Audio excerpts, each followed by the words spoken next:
Hi hello ನಮಸ್ತೆ, ನಾನು ರಾಜು. ಅಷ್ಟೇ ನೀವು ನೋಡ್ತಾ ಇದ್ದೀರಾ centre point Kannada YouTube channel. ಇದೀಗ ಅತ್ಯಂತ ದೊಡ್ಡ ಸುದ್ದಿ ಮಾಡ್ತಿರುವ ವಿಷಯ ಅದೇಂದ್ರೆ, ಯತ್ನಾಳ್ ಅವರನ್ನ ಬಿಜೆಪಿ ಪಕ್ಷಕ್ಕೆ ಮರಳಿ ಕರೆತರೋದಕ್ಕೆ ಒಂದು ತಂಡ ರೆಡಿಯಾಗಿದೆ. ಯತ್ನಾಳ್ ಅವರ ಟೀಮ್ನಲ್ಲಿ ಇದ್ದಂತ ಒಬ್ಬ ನಾಯಕ, ಒಬ್ಬ ಮಹಾನಾಯಕ ಇದೀಗ ಯತ್ನಾಳ್ ಅವರನ್ನ ಬಿಜೆಪಿ ಪಕ್ಷಕ್ಕೆ ಕರೆತರುವ ನಿಟ್ಟಿನಲ್ಲಿ ಇದೀಗ ದೆಹಲಿಯಲ್ಲಿ ಬಿಟ್ಟಿದ್ದಾರೆ. ಮತ್ತು ನಾಳೆಗೆ ಅವರು ಕರ್ನಾಟಕಕ್ಕೆ ಬಂದು ಕುಮಾರ್ ಬಂಗಾರಪ್ಪ ಅವರ ಮನೆಯಲ್ಲಿ ದೊಡ್ಡದಾದಂಥ ಮೀಟಿಂಗ್ ಮಾಡ್ತಾರೆ. ಆ ಮೀಟಿಂಗ್ ನಲ್ಲಿ ಏನೆಲ್ಲ ನಿರ್ಣಯವನ್ನು ಕೈಗೊಳ್ಳುತ್ತಾರೆ, ಆ ಮೀಟಿಂಗ್ ನಲ್ಲಿ ಏನೆಲ್ಲ ದೊಡ್ಡ ಮಹತ್ವದ ಬೆಳವಣಿಗೆ ಆಗುತ್ತೆ, ಇವೆಲ್ಲವನ್ನು ನೋಡೋಣ. ಅದಕ್ಕಿಂತ ಮೊದಲು ಎಲ್ಲಿ ತನಕ ನಮ್ಮ ಚಾನಲ್ನ ಸಬ್ಸ್ಕ್ರೈಬ್ ಮಾಡಿಲ್ಲ ಅಂದ್ರೆ ಈಗಲೇ ಸಬ್ಸ್ಕ್ರೈಬ್ ಮಾಡಿ, ಜೊತೆಗೆ ಕಾಮೆಂಟ್ಗಳ ಮುಖಾಂತರ ತಮ್ಮ ಅಭಿಪ್ರಾಯವನ್ನು ತಿಳಿಸಬಹುದು.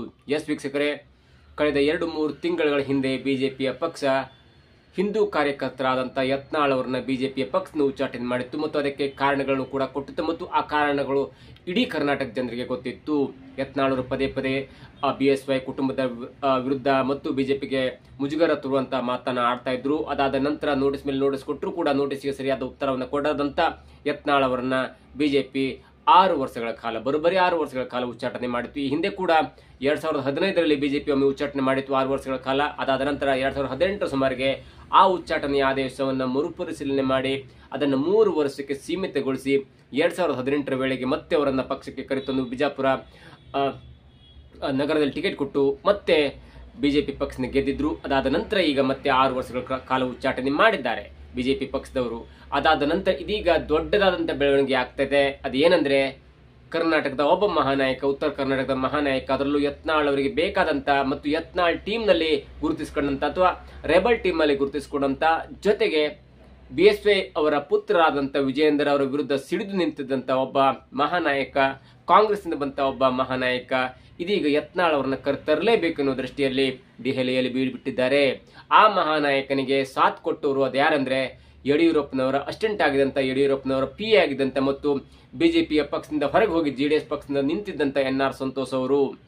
ಯಡಿಯೂರಪ್ಪನವರಿಗೆ 10-20 ವರ್ಷಗಳ ಕಾಲ ಅವರ ಸಲಹೆಗಾರರಾಗಿ ಅವರ ಬೆಳವಣಿಗೆಯಲ್ಲಿ ಮುಖ್ಯಮಂತ್ರಿ ಇದ್ದಾಗ ಎಲ್ಲವನ್ನೂ ಅರಿತುಕೊಂಡಿದ್ದಂತ, ರಾಜತಾಂತ್ರಿಕ ವ್ಯವಸ್ಥೆಯನ್ನು ಅರಿತುಕೊಂಡಿದ್ದಂತ NR ಸಂತೋಷ್ ಅವರು ಇದೀಗ ಮಹಾನಾಯಕ ರಮೇಶ್ ಜಾರಕಿಹೊಳಿ ಅವರ ಜೊತೆ ನಿನ್ನೆ ಹೈಕಮಾಂಡ್ ಭೇಟಿಗೆ ತೆರಳಿದ್ದಾರೆ. ಮತ್ತು ನಿನ್ನೆ ಕೂಡ ಒಬ್ಬ ನಾಯಕನನ್ನ, ಒಬ್ಬ ದೊಡ್ಡ ನಾಯಕನ, ಹೈಕಮಾಂಡ್ ನಾಯಕನನ್ನ, ಅದರಲ್ಲೂ JP ನಡ್ಡಾ ಎನ್ನುವಂತ ವ್ಯಕ್ತಿಯನ್ನ ಭೇಟಿ ಆಗಿದ್ದಾರೆ ಎನ್ನುವಂತ ಮಾಹಿತಿ ಕೂಡ ಸಿಗ್ತಾ ಇದೆ. ಜೊತೆಗೆ ಇವತ್ತು ಕೂಡ ರಮೇಶ್ ಜಾರಕಿಹೊಳಿ ಮತ್ತು NR ಸಂತೋಷ್ ಅವರು ದೆಹಲಿಯಲ್ಲಿ ಬೀಡ್ಬಿಟ್ಟಿದ್ದು, ಇವತ್ತು ಕೂಡ ಒಬ್ಬ ನಾಯಕರನ್ನ ಮೀಟ್ ಮಾಡ್ತಾರೆ. ಮೀಟ್ ಆದ ನಂತರ ಇವತ್ತು ಸಂಜೆಯಲ್ಲಿ ಮೀಟಿಂಗ್ ಆದ ನಂತರ ನಾಳೆ ಬೆಳಗ್ಗೆ ಅವರು ಕರ್ನಾಟಕಕ್ಕೆ ಬರ್ತಾರೆ. ಕರ್ನಾಟಕಕ್ಕೆ ಬಂದು ಬೆಂಗಳೂರಿನಲ್ಲಿರುವಂತ ಕುಮಾರ ಬಂಗಾರಪ್ಪ ಅವರ ನಿವಾಸದಲ್ಲಿ ನಾಳೆ ಮೀಟಿಂಗ್ ಆಗುತ್ತೆ. ಮೀಟಿಂಗ್ ನಲ್ಲಿ ಬಹುದೊಡ್ಡ ಚರ್ಚೆ ಆಗುತ್ತೆ.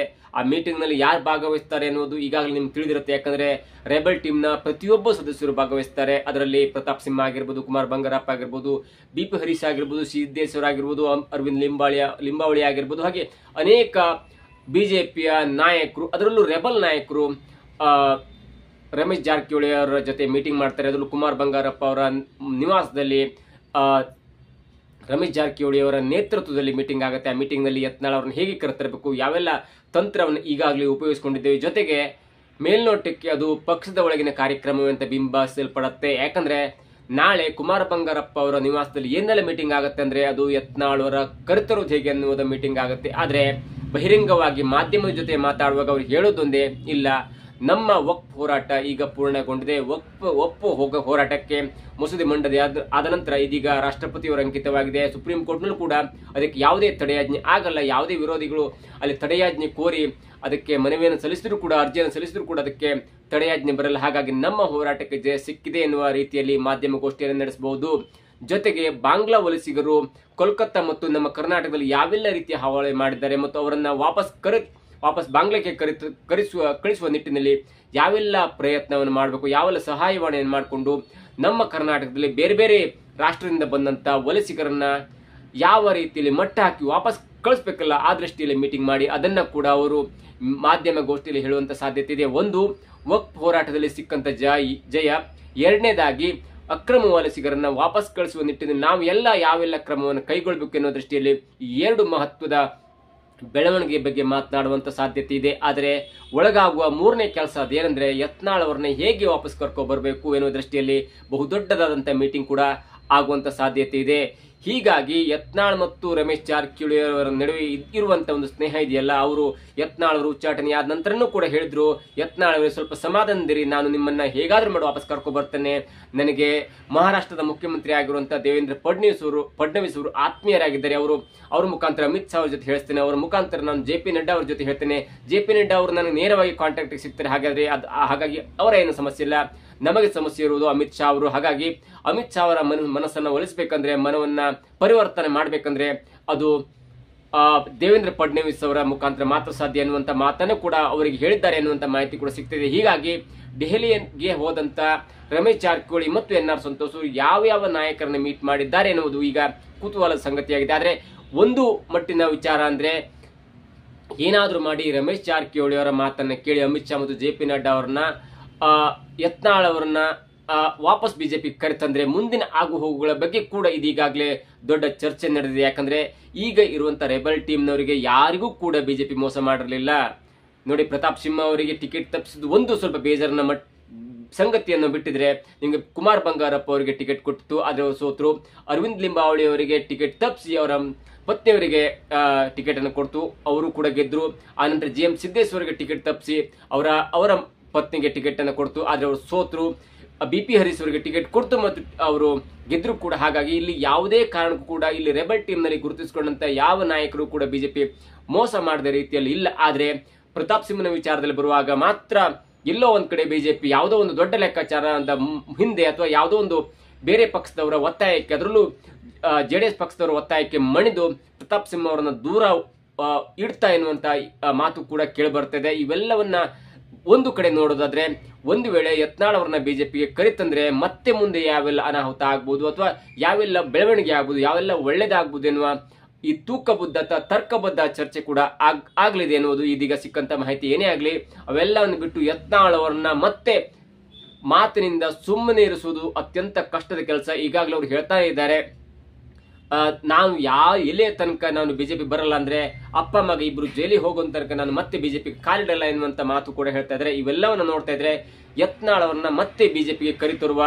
ಕೆಲಸ ರೆಬಲ್ ಟೀಮ್ ನಿಂದ ಅಸಾಧ್ಯ ಎನ್ನುವುದು ಕೂಡ ಮಾಹಿತಿ ಸಿಗ್ತಿದೆ. ಆದ್ರೆ ರೆಬಲ್ ಟೀಮ್ ನ ನಾಯಕರಾದಂತ ರಮೇಶ್ ಜಾರಕಿಹೊಳಿ ಅವರು ದೆಹಲಿಗೆ ಹೋಗಿ ಮತ್ತೆ ಅವರು ತಮ್ಮ ನಾಯಕರ ತಮ್ಮ ರೆಬಲ್ ಟೀಮ್ ನ ಮನವಿಯನ್ನ ಸಲ್ಲಿಸ್ತಾ ಇದ್ದಾರೆ. ಅದರಲ್ಲಿ ಯಾವ ಮನವಿ ಇದೆ ಅನ್ನುವುದು ಇದೀಗ ಕುತೂಹಲವಾಗಿದೆ. ಒಂದು, ಯತ್ನಾಳ್ ಅವರನ್ನ ಕರೆತರುವ ನಿಟ್ಟಿನಲ್ಲಿ ದೊಡ್ಡ ಹೆಜ್ಜೆ ನೀಡ್ತಾ ಇದ್ದಾರೆ ಅಥವಾ ಈಗಿನ ರಾಜ್ಯಾಧ್ಯಕ್ಷರಾದಂತಹ ವಿಜೇಂದ್ರ ಅವರನ್ನ ಚೇಂಜ್ ಮಾಡೋ ದೃಷ್ಟಿಯಲ್ಲಿ ತಮ್ಮ ಮನವಿಯನ್ನು ಸಲ್ಲಿಸಿದ್ದಾರೆ ಎನ್ನುವುದು ಕೂಡ ಇದೀಗ ಕುತೂಹಲ ಆಗಿದೆ. ಏನೇ ಆದ್ರೂ ಎರಡು ಆಪ್ಷನ್, ಒಂದು ಯತ್ನಾಳ್ ಅವರನ್ನ ಕರೆತಂದ್ರೆ ಯತ್ನಾಳ್ ಮತ್ತು ವಿಜೇಂದ್ರ ಜೊತೆಗೆ ಹೋಗ್ತಾರ ಮತ್ತು ಲಿಂಗಾಯತ ಮುಖಂಡರಾದಂತ ಯಡಿಯೂರಪ್ಪನವರು ಮತ್ತೆ ಮುನ್ಸ್ಕೊಳ್ತಾರೆ ಅನ್ನುವಂತ ಒಂದು ಕಡೆ ಒಂದು ಸಂಶಯ ಇದ್ರೆ, ಮತ್ತೊಂದು ಕಡೆ ವಿಜೇಂದ್ರ ಅವರನ್ನ ರಾಜ್ಯಾಧ್ಯಕ್ಷ ಸ್ಥಾನದಿಂದ ಕೆಳಗಿಳಿಸಿದ್ರೆ ಅವರ ಸ್ಥಾನದಲ್ಲಿ ಮತ್ಯಾರು ಕೂರಿಸಬೇಕೆನ್ನುವಂತ ಗೊಂದಲ ಕೂಡ ಇದೀಗ ಹೈಕಮಾಂಡ್ ಮುಂದಿದೆ. ಆದ್ರೆ ಏನೇ ಆಗ್ಲಿ ಈಗ ಸದ್ಯ 3 ವರ್ಷ ಯಾವುದೇ ಚುನಾವಣೆ ಇಲ್ಲದಿರುವುದರಿಂದ ಕರ್ನಾಟಕದಲ್ಲಿ ಅಂತಹ ದೊಡ್ಡ ಬೆಳವಣಿಗೆ ಆಗ್ಲಿಕ್ಕಿಲ್ಲ. ಅದು ರಾಜ್ಯಾಧ್ಯಕ್ಷ ಬದಲಾವಣೆ ಆಗಲಿ ಅಥವಾ ಯತ್ನಾಳ್ ಅವರನ್ನ ವಾಪಸ್ ಬಿಜೆಪಿಗೆ ಕರೆತರಿಸುವಂತ ಯಾವುದೇ ಮಹತ್ವದ ನಿರ್ಧಾರ ಈಗ ಸದ್ಯಕ್ಕೆ ಆಗಲ್ಲ ಅನ್ನುವುದು ನಮಗೆ ಸಿಕ್ಕಂತ ಮಾಹಿತಿ. ಏನೇ ಆಗ್ಲಿ ಪಕ್ಷದಲ್ಲಿ ಕಾಲಕ್ಕೆ ತಕ್ಕಂತೆ ವರ್ಷಕ್ಕೆ ತಕ್ಕಂತೆ ಎಲ್ಲಾ ಪದಾಧಿಕಾರಿಗಳ ಬದಲಾವಣೆ ಆಗುತ್ತೆ, ಎಲ್ಲಾ ರಾಜ್ಯಾಧ್ಯಕ್ಷರ ಬದಲಾವಣೆ ಆಗುತ್ತೆ, ಮತ್ತೊಬ್ಬ ರಾಜ್ಯಾಧ್ಯಕ್ಷ ಬರ್ತಾರೆ. ಆದ್ರೆ ಸದ್ಯದ ಮಟ್ಟಿಗೆ ವಿಜೇಂದ್ರ ಅವರನ್ನ ಯಾವುದೇ ಕಾರಣಕ್ಕೂ ರಾಜ್ಯಾಧ್ಯಕ್ಷ ಸ್ಥಾನದಿಂದ ಕೆಳಗಿಳಿಸಲ್ಲ ಎನ್ನುವುದು ಸಿಕ್ಕ ಮಾಹಿತಿಯಾಗಿದೆ. ಅದರ ನಡುವೆ ಯತ್ನಾಳ್ ಅವರನ್ನು ಕೂಡ ಬಿಜೆಪಿಗೆ ಬಂದ್ರೆ ಒಳ್ಳೆದಾಗತ್ತೆ ಎನ್ನುವುದು ಅನೇಕರ ಲೆಕ್ಕಾಚಾರವಾಗಿದೆ. ಯಾಕಂದ್ರೆ ಯತ್ನಾಳ್ ಉಚ್ಚಾಟನೆಯ ನಂತರವೂ ಕೂಡ ವಿಜೇಂದ್ರ ನೇತೃತ್ವದ ಬಿಜೆಪಿ, ಅದರಲ್ಲೂ ಮತ್ತೊಂದು ಮುನ್ಸಿಕೊಂಡ ಟೀಮ್ ಇದೆಯಲ್ಲ, CT ರವಿ ಆಗಿರ್ಬೋದು, R ವಸಕ್ಕ ಆಗಿರ್ಬೋದು, ಹೀಗೆ ದೊಡ್ಡ ನಾಯಕರು ಮುನ್ಸಿಕೊಂಡ ನಾಯಕರು ಯತ್ನಾಳ್ ಅವರು ಉಚ್ಚಾಟನೆಯ ನಂತರ ಕಾಂಗ್ರೆಸ್ ವಿರುದ್ಧ ಜನಾಕ್ರೋಶ ಯಾತ್ರೆಯಲ್ಲಿ ಹುರುಪಿನಿಂದ ಪಾಲ್ಗೊಂಡಿದ್ದನ್ನ ನೋಡಿದ್ರೆ, ಅದರಲ್ಲೂ ಬಿಜಾಪುರ ನಗರದಲ್ಲಿ ಒಟ್ಟಾಗಿ ಕಾಣಿಸ್ಕೊಂಡದನ್ನ ನೋಡ್ತಾ ಇದ್ರೆ ಎಲ್ಲವೂ ಕೂಡ ಈಗ ಸ್ವಲ್ಪ ತಣ್ಣಗಾಗಿದೆ ಅಂತ ಹೇಳ್ಬೋದು. ಇವೆಲ್ಲದರ ಮಧ್ಯೆ ರೆಬಲ್ ಟೀಮ್ ಯಾಕೆ ಹೈಕಮಾಂಡ್ ಮೀಟ್ ಮಾಡಿದೆ, ಯಾಕೆ ಹೈಕಮಾಂಡ್ ನ ಯಾವ್ಯಾವ ನಾಯಕರನ್ನ ಮೀಟ್ ಮಾಡಿದೆ ಅನ್ನೋದು ಕೂಡ ಕುತೂಹಲವಾಗಿದೆ. ಆ ಕುತೂಹಲಕ್ಕೆ ನಾಳೆ ಎಲ್ಲ ತೆರೆ ಬೀಳುವಂತಹ ಸಾಧ್ಯತೆ ಕೂಡ ಇದೆ. ಇದಾಗಿತ್ತು ಇವತ್ತಿನ ವಿಶೇಷ. ನೋಡ್ತಾ ಇರಿ centre point Kannada YouTube channel.